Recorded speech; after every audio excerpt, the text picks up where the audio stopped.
पत्र का डब्बा भी अच्छा बनाया है वो, और पत्र में पूरी हॉस्पिटल की लगभग 200 पेज की पूरी फाइल लगाई गई है।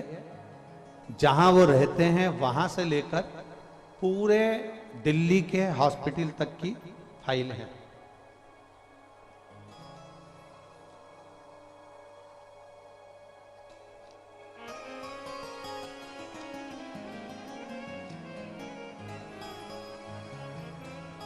मेरा नाम शिव केसरवानी है, बेटी दिया केसरवानी, अशोक सुंदरी, पता 140 R3 M2 Beniganj Prayagraj 211016 UP. Mobile number ये है। कहीं बैठी हैं? कहीं बैठी हो तो हाथ हिला सकती हैं। अगर कहीं बैठी हो तो हाथ हिलाएं। मेरा नाम है शिव केसरवानी। कहाँ है? अच्छा उधर है। बच्ची आई है बाबू साथ में? हाँ ले आओ इसको, ले आओ इसको। मेरा नाम शिव केसरवानी है, दिया केसरवानी, पता है 140 R3 M2 Beniganj Prayagraj Uttar Pradesh. Mobile number ये है। गुरुदेव मैं पूरे डॉक्टरों की फाइल आपको लगाकर भेजा हूं। मेरी बेटी 9 महीने की थी तब उसको नॉर्मल इन्फेक्शन हुआ था और प्रयागराज के दामिनी अस्पताल में उसको एडमिट किया गया था, जहां 3 दिनों तक बेटी का स्वास्थ्य ठीक नहीं हो पाया। तो हमें खबर करी गई कि इस बेटी को आप कोई दूसरे हॉस्पिटल में ले जाएं। हम जागृति अस्पताल में लेकर गए प्रयागराज के, फिर वहां पर एडमिट किया। वहां पर भी डॉक्टरों ने चेकअप करा, उनसे जितना बना उन्होंने किया। उसके बाद मालूम पड़ा बेटी की जब जांचें करी गई तो लीवर पूरा डैमेज हो चुका था, 90% काम कर रहा था। लीवर जब पूरा खराब हो गया तब डॉक्टरों ने कहा कि इस बच्ची को कैसे भी कोई बड़ी सिटी में ले जाओ। हम 16 मार्च 2023 को शाम 5 बजे आईसीयू से निकालकर उसको आईसीयू एम्बुलेंस से हम उसको दिल्ली ले गए। दिल्ली जब ले जाने का मन करा तो हमारा मन करा कि एक बार कानपुर में दिखाया जाए।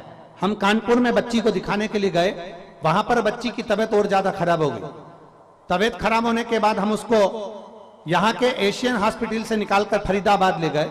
फरीदाबाद के हॉस्पिटल से निकालकर 17 मार्च के दिन हम उसको रात को 3 बजे हॉस्पिटल से निकालकर फिर उसको दिल्ली की ओर लेकर गए और नोएडा के सेक्टर नंबर 27 में मेरी बेटी को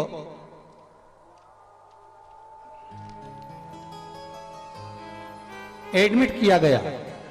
सुबह जब सीनियर डॉक्टरों ने बेटी को देखा तो उसका लीवर पूरा खराब हो चुका था और हम माता पिता से कह दिया गया था कि आप अपना लीवर इस बेटी को दे सकते हैं, लीवर ट्रांसप्लांट करना ही पड़ेगा। लीवर ने काम करना बंद कर दिया, डायलिसिस चालू हो गया। बेटी का डायलिसिस चलता रहा, तबीयत में आराम नहीं लगा।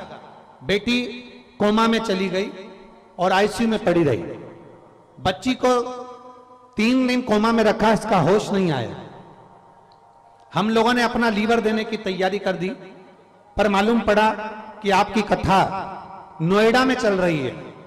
तब हम नोएडा में 20 मार्च 2023 को आपकी कथा में पहुंच गए।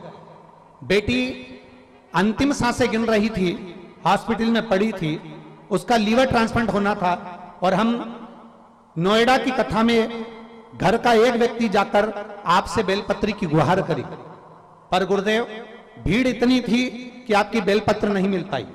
तब हम वहां से वापिस आए, फिर वापिस हम बेलपत्री के लिए दूसरे दिन फिर वापिस हम लोग नोएडा में चल रही कथा में पहुंचे।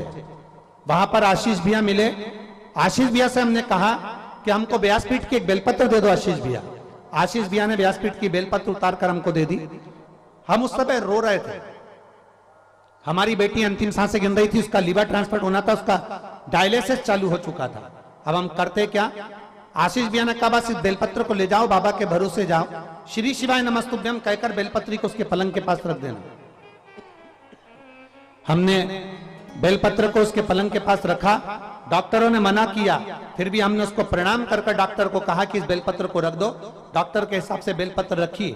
3 दिन के अंदर बेटी ने आंख खोल ली और बाबा की कृपा से अब उसका डायलिसिस भी बंद हो गया, उसका लीवर भी ट्रांसफर नहीं हुआ और बेटी हमारे साथ में यहाँ प्रणाम करने आई है गुरुदेव। अब हमारी बेटी बिल्कुल ठीक हो चुकी है, जिसका डॉक्टर ने एकदम मना कर दिया था। उसके दोनों फोटो लगा रहे हैं और बेटी को भी लेकर आए।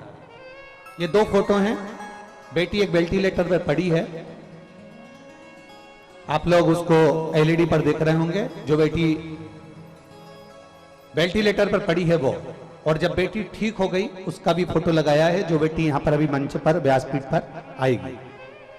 बाबा की कृपा की सारी रिपोर्टें उन्होंने पूरी की पूरी रिपोर्ट यहां लगाई गई है।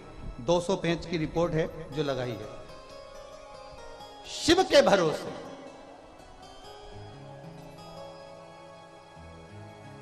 खाली ना जाता कोई दर से तुम्हारे, खाली ना जाता कोई दर से तुम्हारे, मैं भी खड़ा हूँ नंगे बाहे फरसाए, अपने हृदय से लगा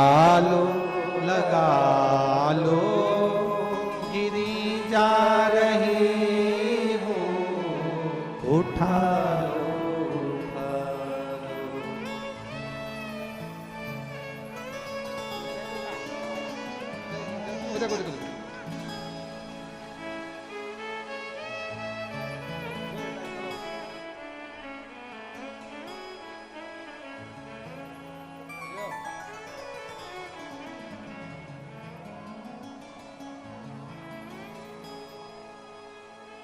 रोने दो, खुश हो जाओ, उठो उठो।